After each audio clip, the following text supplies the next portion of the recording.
जवार का बाप जैसे ही behzad शाह के सामने जवार की शादी की बात करता है तो behzad शाह का चेहरा पूरी तरह से उतर जाता है, क्योंकि behzad शाह सोच कर आए थे कि पारस का हाथ इस बार जवार के हाथ में देकर मैं तसल्ली करूंगा कि पारस मेरी सही जगह पर पहुंच गई और जवार ही उसका मुहाफिज है, उसके साथ रहता है, उसका ख्याल रखेगा। जवार से बेहतर और कोई पारस का ख्याल रख ही नहीं सकता। लेकिन जवार के बाप की ये बात सुनकर पूरी तरह से behzad शाह खामोश हो जाते हैं। जवार देख लेते हैं कि behzad शाह को जवार की शादी की बात बिल्कुल भी पसंद नहीं आई, लेकिन जवार इस बात को कुछ आगे नहीं बढ़ाते behzad शाह उठकर चले जाते हैं। दूसरी तरफ वहां पर पारस की खाला की भी एंट्री हो जाती है, जो कि पारस के साथ मिलकर पारस से पूछती है कि कहां तक पहुंची तुम्हारी लव स्टोरी। ये बात सुनकर पारस जो है वो अपनी खाला से कहती है कि कहीं भी नहीं पहुंची लव स्टोरी। तो पारस की खाला कहती है कि ये तो तुम बताओ कि क्या सच में तुम जवार से मोहब्बत करती हो।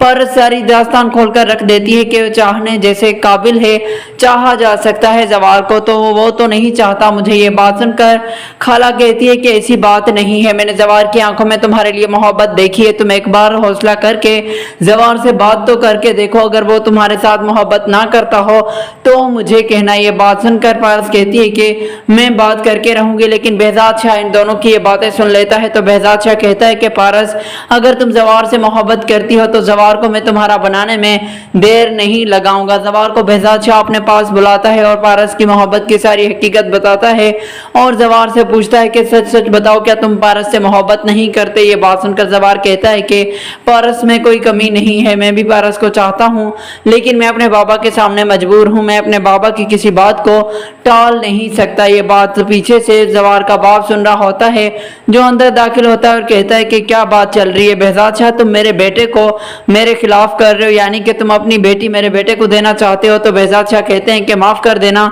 लेकिन मैं यही चाहता हूँ कि मेरी बेटी जो है वो जवार के साथ महफूज रहे, किसी और पर मैं यकीन नहीं कर सकता। ये बात सुनने के बाद यहाँ पर खामोश हो जाता है जवार का बाप। तो वहां पर पारस आ जाती है, जिसको पारस की खाला भेजती है कि जाकर सारे लोगों के सामने आज जवार को प्रपोज कर लो। पारस फूल उठाकर सबके सामने जवार के कदमों में बैठ जाती है और उसको प्रपोज करने लगती है।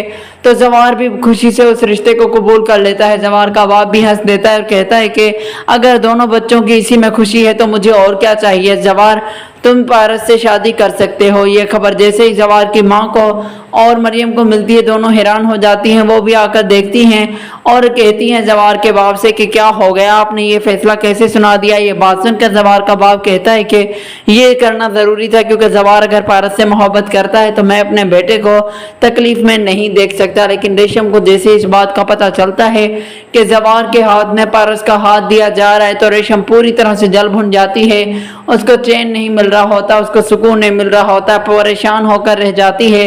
और रेशम कहती है कि अगर मैंने पारस से बदला ना लिया तो मेरा नाम बदल कर रख देना। रेशम पारस के पास आती है और कहती है कि तुम जो मकसद लेकर आई थी हो गई कामयाब, छीन लिया मुझसे जवार को। ये बात सुनकर पारस कहती है कि जवार और मैं पहले से एक दूसरे से मोहब्बत करते हैं, तुम्हारे साथ जवार का रिश्ता जरूर हुआ होगा, लेकिन वो तुमसे मोहब्बत हरगिज भी नहीं करता। इसलिए रेशम तुम ये नहीं बोल सकती कि मैं तुम्हारे और जवार के बीच में आई हूँ। अगले दिन जवार और पारस के मंगनी की तैयारी की जाती है। रेशम अपना इंतकाम लेने के लिए कॉल कर देती है वहाब दुरानी को। वहाब दुरानी तक पता नहीं रेशम का किस तरह से राब्ता होता है और उसको पारस के जिंदा होने की खबर मिल जाती है। वहाब दुरानी आग बगोला हो जाता है और सोचता है कि इन लोगों ने मेरे साथ धोखेबाजी की, मुझे चकमा देने की कोशिश की, इनको मैं ही बताऊंगा कि आखिर मैं चीज क्या हूँ। दूसरी तरफ शाहीन आफ्ताब से कहती है कि भाई साहब कहीं पारस के मर जाने के बाद सब कुछ ये गरीब खानों में ना दे दे और जो है वो ऐसे खैरायती इदारों में ना दे दे सब कुछ पारस के नाम की हुई जायदाद।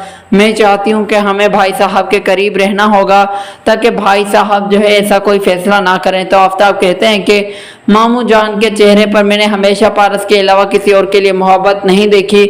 मैं उनका सगा भांजा हूँ, लेकिन उन्होंने कभी ऐसी बात जताई ही नहीं, मुझे तो लगता ही नहीं। ये बात सुनकर शाहीन कहती है कि बेटा ये बात हकीकत है कि तुम्हारे मामू पारस के अलावा किसी और को नहीं देखते, लेकिन ये भी हकीकत है कि उनकी इतनी बड़ी जायदाद के मालिक हमें ही बनना है। कोई और इस जायदाद का मालिक बन गया तो बड़ा पछतावा होगा हमें। ये बात सुनने के बाद कहता है यहाँ पर आफ्ताब के माँ कभी ऐसा हो ही नहीं सकता कि मामू जान जो है वो हमारे नाम जायदाद कर दें। یا مجھ پر یقین کریں۔